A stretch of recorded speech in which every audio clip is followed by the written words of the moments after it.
Welcome to this explainer.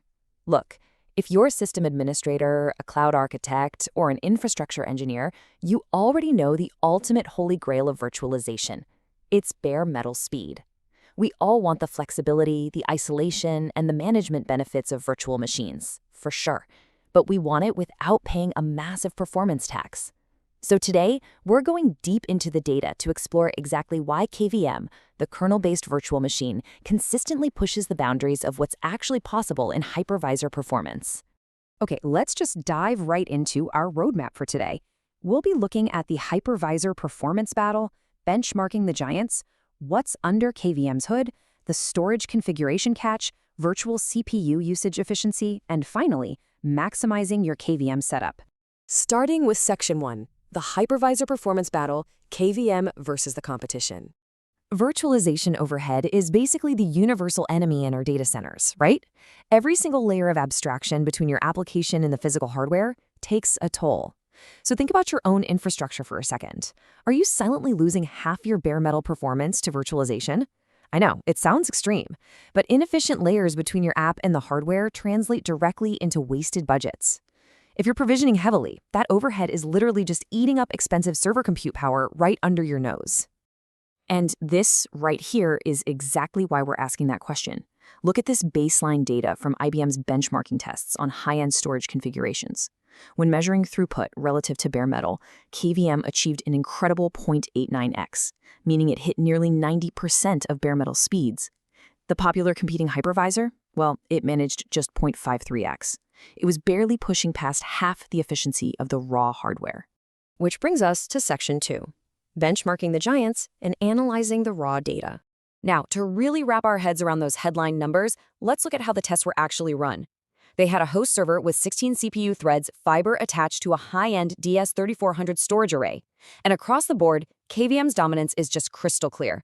Whether processing data, streaming with sequential reads and writes, random workloads, or mixed workloads, like what you'd see with a mail server or database operations, KVM completely outpaces the competition, pulling that overall geometric mean all the way up to 0.89.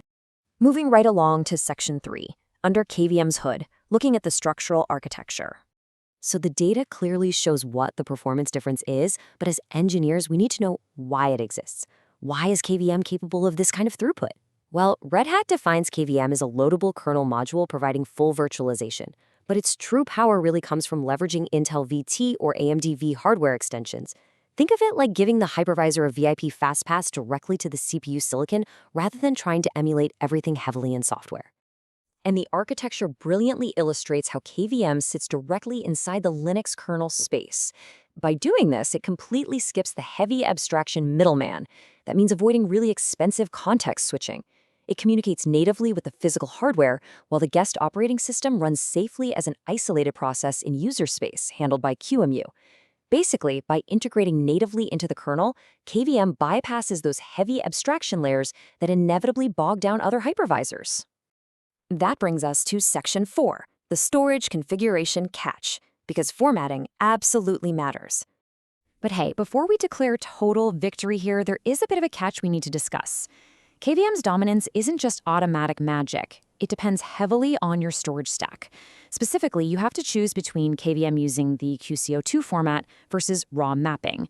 How you present storage to the hypervisor creates a massive performance delta, and you really need to be prepared for the difference. When researchers ran these absolutely grueling stress tests using the FFSB, the Flexible File System Benchmark, with direct I/O, we see massive variance based on the file format and multi-threading.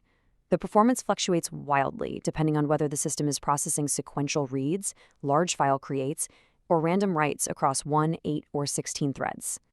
So the crucial point here is captured perfectly in the analysis. Get this. When KVM uses QCOW2, it actually loses, hitting only 0.68 times the performance of the other hypervisor. But when KVM uses a raw storage format, it hits an astonishing 1.62 times the performance of the competition. If raw speed is your absolute top metric, the raw format is the undisputed champion. No question. But, we shouldn't just toss QCO2 out the window entirely. It utilizes copy on write, which limits duplicate data. In environments like virtual machine pools, where you have a ton of users accessing identical base desktops, Frequent read-only access allows that data to be cached. In those specific scenarios, QCO2 can actually result in a net performance increase, while saving you an absolute fortune on SAN storage. And we all know how much CFOs love that. It's really all about picking the right tool for the workload. Next up, Section 5, Virtual CPU Usage Efficiency, or doing more with less. Because let's be real, true infrastructure performance isn't just about sheer data throughput. It's about doing more with less. If your hypervisor eats all your host CPU cycles just pushing data around, your actual applications are going to starve.